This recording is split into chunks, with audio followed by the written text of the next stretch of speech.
ऋषिवर का ध्यान तो उनकी इच्छा से ही टूटेगा।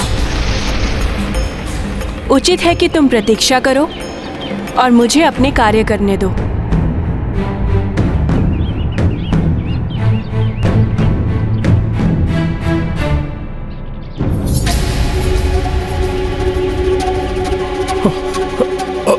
माता, माता, माता, माता, जल लाने में मैं आपकी सहायता करूं?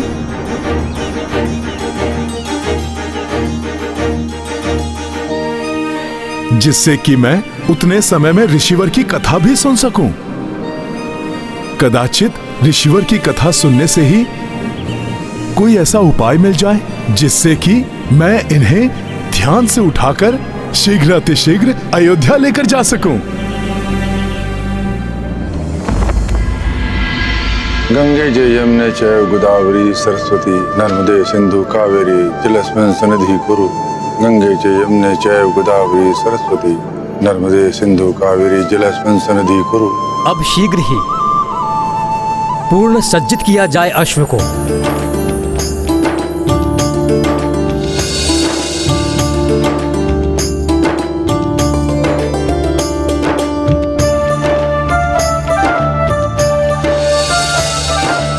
पुत्र राम, अब आपको सूर्यवंश के चिन्ह से अंकित जयपत्र को अश्व के मस्तक पर बांधना होगा।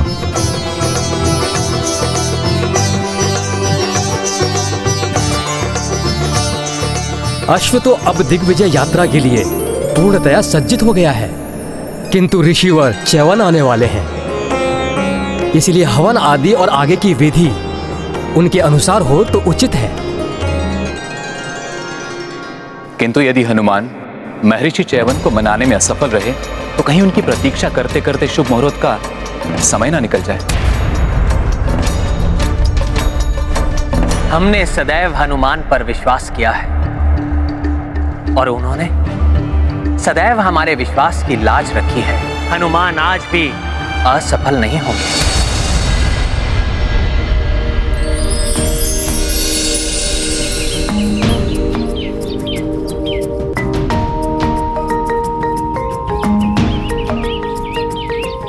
तो तुम कथा सुनना चाहते हो?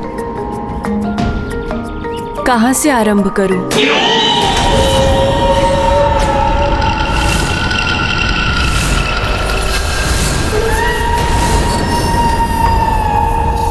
कोई और भी है यहाँ हमारे आसपास? कहीं राक्षस निकुंभ तो नहीं यहाँ पहुंच गया?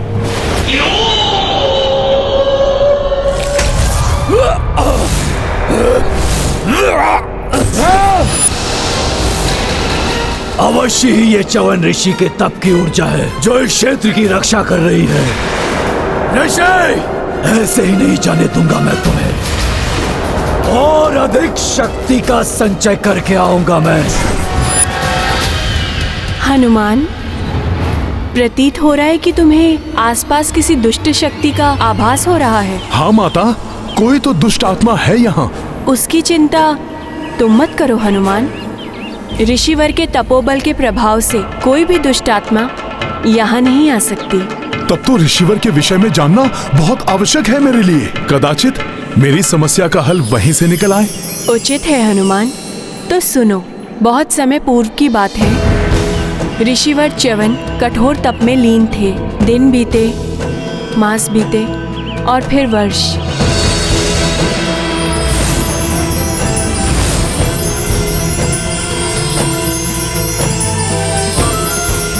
और इस प्रकार सहस्त्रों वर्ष उनका तप चलता रहा।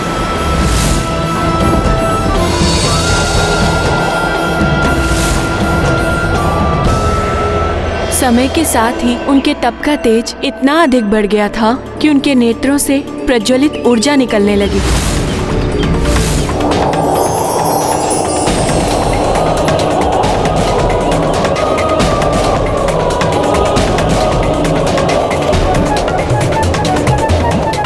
वो इतने गहन ध्यान में लीन हो गए कि दीमकों ने अपनी बांबियां उनके चारों ओर बना ली।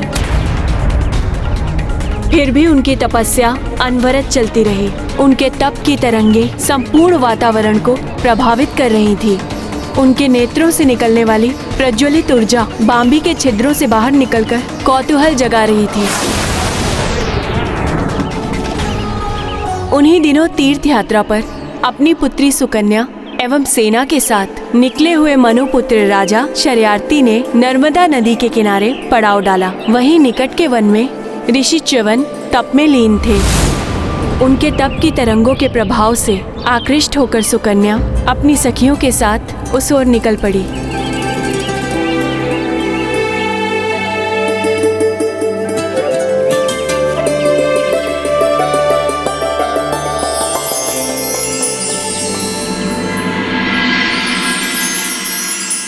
शीघ्र ही राजकुमारी सुकन्या च्यवन ऋषि की देह पर बनी हुई बाम्बियों के निकट पहुंच गई और उनके 2 छिद्रों से निकलते हुए प्रकाश को देखकर उसका कौतूहल और बढ़ गया।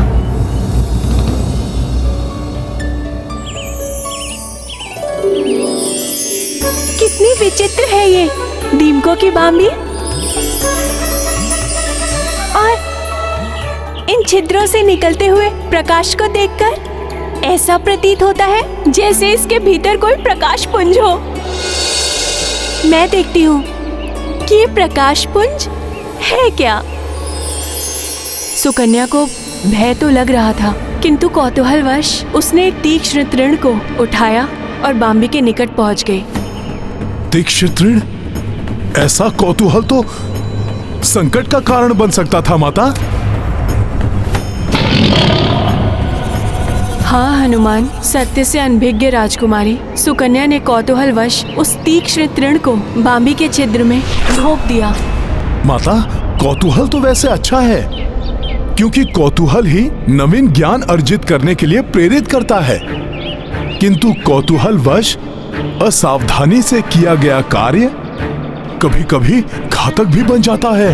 हाँ हनुमान, जैसे ही उसने तृण बाहर निकाला उसे छिद्र से रक्त बहता हुआ दिखाई दिया।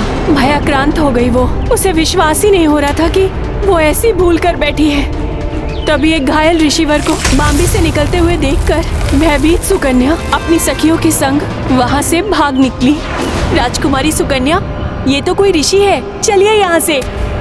ऋषिवर का क्रोध अपने चरम पर था।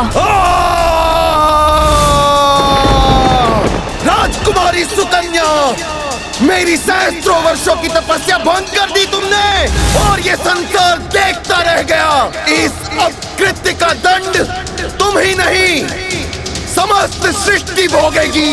नष्ट कर दूंगा मैं सब कुछ, कोई नहीं बचेगा मेरे कोप से।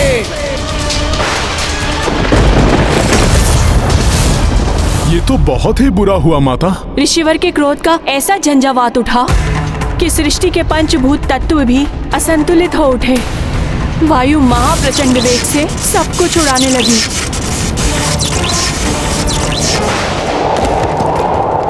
नदियों के जल ने भीषण रूप धारण कर लिया। स्वच्छ आकाश सहसा ही घने मेघों से छा गया। वेग की आंधियों ने श्वास लेना दुर्भर कर दिया था। अतः कोई गिरकर अचेत हो रहा था तो कोई प्रचंड वायु में उड़ रहा था। ये धूल भरी आंधी, सांस लेना भी कठिन हो रहा है। ऋषिवर के क्रोध से चारों ओर विनाश लीला आरंभ हो गई। सुकन्या ने अपने पिता से जाकर सब कुछ बता दिया। स्तब्ध रह गए थे महाराज शर्याती। वायु के थपेड़ों में धूल भरी आंधियों का सामना करते हुए वे किसी प्रकार ऋषिवर के पास जा पहुंचे।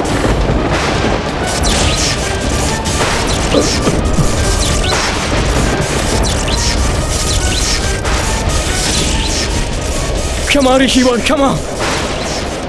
मेरी पुत्री के इस कृत्य के लिए मैं क्षमा चाहता हूँ। अपने इस कोप को शांत कर लीजिए ऋषिवर। प्रकृति असंतुलित हो चुकी है। शांत हो जाइए ऋषिवर, शांत हो जाइए।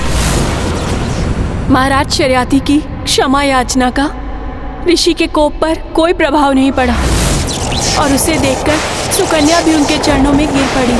सृष्टि में प्रलय की स्थिति उत्पन्न हो रही है ऋषिवर। भूलवश हुए अपराध का इतना बड़ा दंड मत दीजिए सृष्टि को।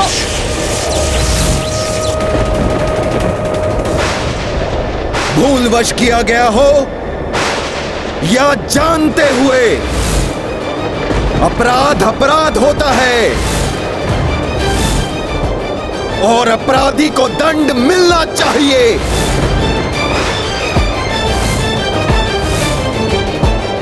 तो मुझे दंड दीजिए, अपराध मुझसे हुआ है और मैं इसके प्रायश्चित के लिए प्रस्तुत हूँ ऋषिवर। तुम करोगी प्रायश्चित? मेरे जीवन भर की तपस्या को भंग किया तुमने, तो आजीवन मेरी सेवा करने का प्रण लो, विवाह करो मुझसे।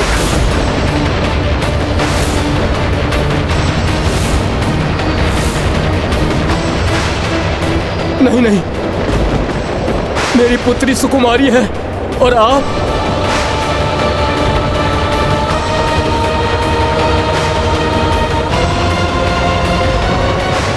स्वीकार है मुझे, विवाह करूंगी मैं आपसे। सदैव आपकी सेवा का प्रण लेती हूं मैं, किंतु ये विनाश लीला अब रोक लीजिए।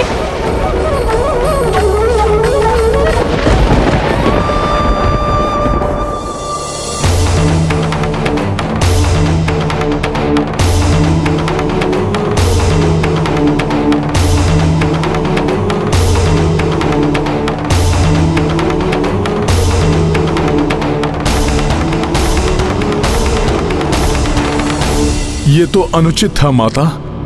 फिर क्या हुआ? विवाह हुआ या नहीं?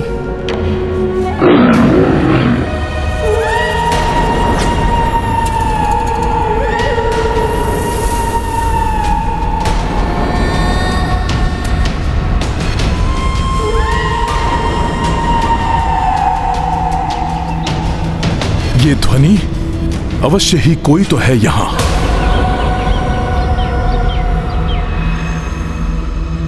विवाह हुआ हनुमान। सुकन्या अपने पति को इष्ट देव मानकर दिन रात उनकी सेवा में जुट गई। पतिव्रत धर्म का पालन, सदाचरण एवं वर्षों की अनवरत सेवा को देखकर एक दिन ऐसा भी आया जब ऋषिवर सुकन्या पर प्रसन्न हो गए।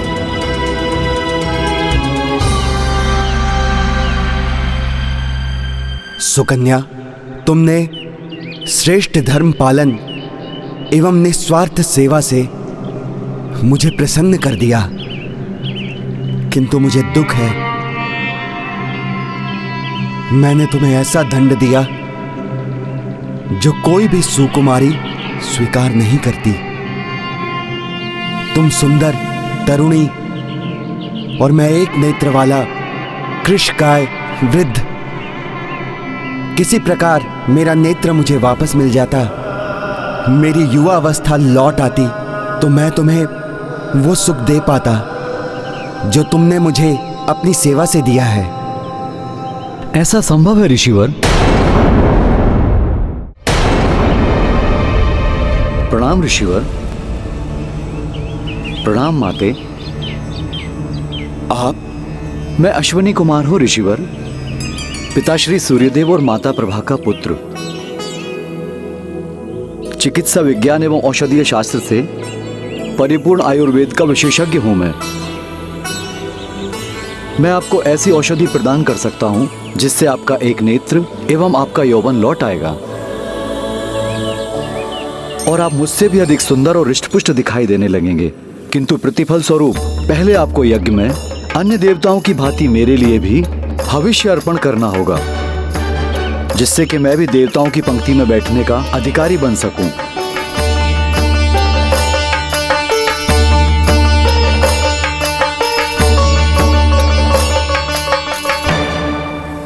अवश्य ही ये देवी सुकन्या के श्रेष्ठ धर्म पालन एवं ऋषिवर के तपोबल का परिणाम था, जो अश्विनी कुमार स्वतः ही उनकी सहायता के लिए प्रेरित हुए। फिर क्या हुआ माता? कर्म फल तो मिलता ही है हनुमान। ऋषिवर ने शीघ्र ही यज्ञ आरंभ कर दिया, किंतु जब यज्ञ अपनी चरम सीमा पर पहुंचने लगा तो अश्विनी कुमार के नाम से आहुतियां पड़ती देखकर इंद्रदेव कुपित हो उठे और ऋषिवर को ऐसा करने से रोकने के लिए आ गए। ओम अश्विनी कुमाराय नमः। रुक जाइए ऋषिवर। आप अश्विनी कुमार को हम देवताओं के समान अधिकार एवं पद कैसे दे सकते हैं? ओम अश्विनी कुमाराय नमः। यदि आप नहीं रुके ऋषिवर, तो हमें बल प्रयोग करना पड़ेगा। ओम अश्विनी कुमाराय नमः।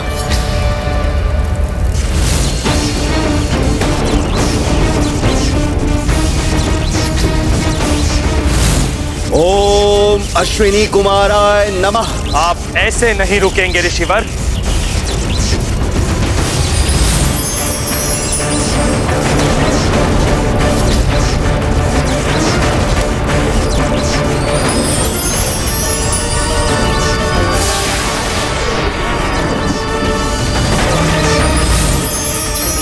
नहीं ऋषिवर, रुक जाइए ऋषिवर।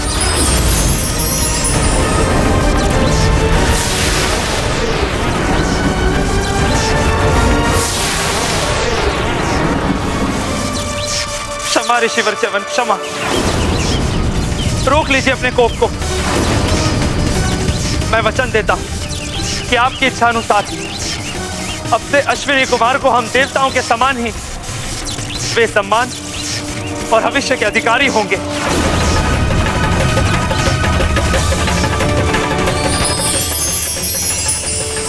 शांत हो जाइए ऋषिवर, क्षमा कर दीजिए इंद्रदेव जी को।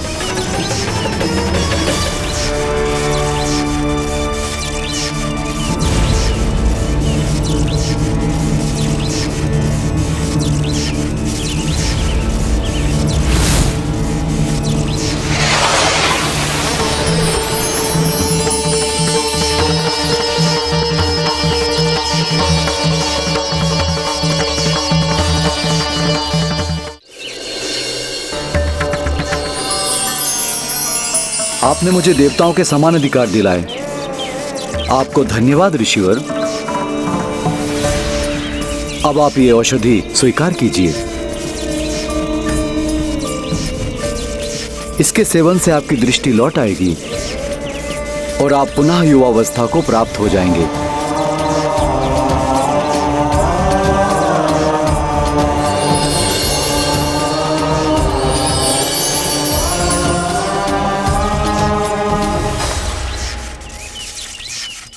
और मैं ये घोषणा करता हूं, भविष्य में ये औषधि आपके नाम से ही प्रचलित होगी। च्यवनप्राश के ही नाम से सब इसे जानेंगे।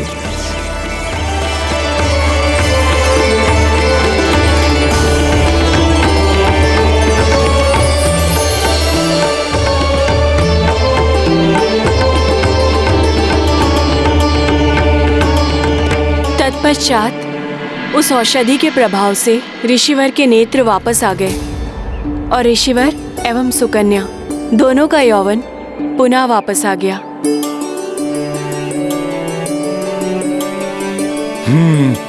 मैं पहचान गया माता, आप ही राजकुमारी सुकन्या है ना?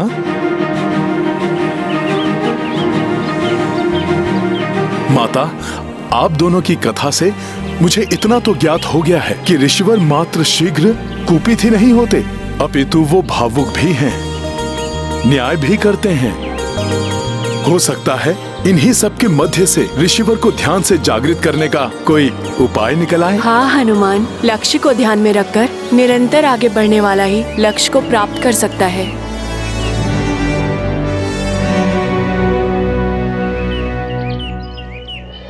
माता, कथा सुनते सुनते हम यहाँ कब पहुँच गए ज्ञात ही नहीं हुआ। अब मैं जल भर कर लाता हूँ।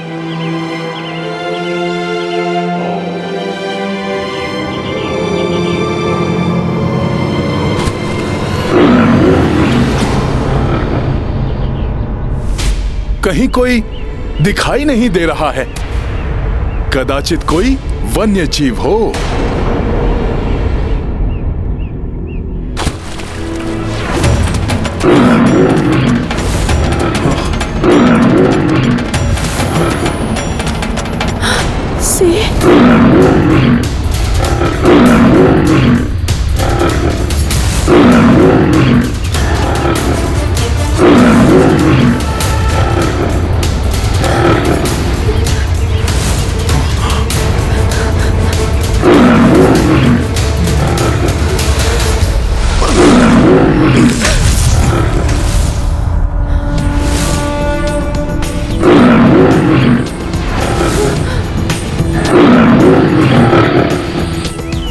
भयभीत होने की कोई आवश्यकता नहीं है माता। मैं संभाल लूंगा सिंह को। रुक जाओ हनुमान। जीव हिंसा ऋषिवर के सिद्धांतों के विपरीत है, विशेष रूप से वन जीवों की।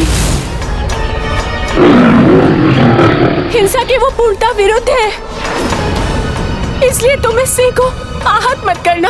ये स्त्री मेरा आहार है वानर, इसलिए मेरे मार्ग से हट जाओ।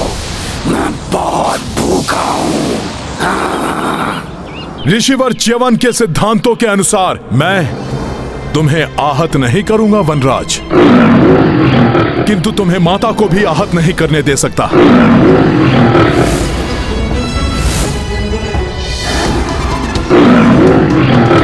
हनुमान, मैं तो इस सिंह का स्वाभाविक आहार हूँ, इसलिए इसे रोकना उचित नहीं है। और यदि मेरी देह से किसी जीव की क्षुधा शांत होती है तो ये मेरा सौभाग्य ही होगा। यदि तुमने माता को आहार बना लिया तो ऋषिवर च्यवन की रक्षा कौन करेगा? उन्हीं के सिद्धांतों के कारण तुम सब वन्य जीव इस वन में सुरक्षित रहते हो, इसलिए उचित होगा कि तुम लौट जाओ। वानर, ये तो विधि का विधान है कि हम सिंह किसी को भी अपना आहार बना सकते हैं। यदि तुम इस स्त्री को बचाना चाहते हो तो उसके स्थान पर तुम्हें मेरा आहार बनना स्वीकार करना होगा। ये तो सत्य ही है कि ईश्वर ने सिंह को आखेट करके ही उदर पोषण का अधिकार दिया है। क्या सोच रहे हो वानर? मेरा आहार बनो, अन्यथा मेरे मार्ग से हट जाओ। ये तो विचित्र दुविधा उत्पन्न हो गई है। यदि मैं स्वयं को प्रस्तुत करूं तो प्रभु का कार्य अपूर्ण रह जाएगा, और यदि मैंने सिंह का प्रस्ताव स्वीकार नहीं किया तो माता की रक्षा नहीं हो पाएगी। विकट परिस्थिति किसी भी व्यक्ति के जीवन में आ सकती है, किंतु ऐसे में उसे विवेक नहीं खोना चाहिए।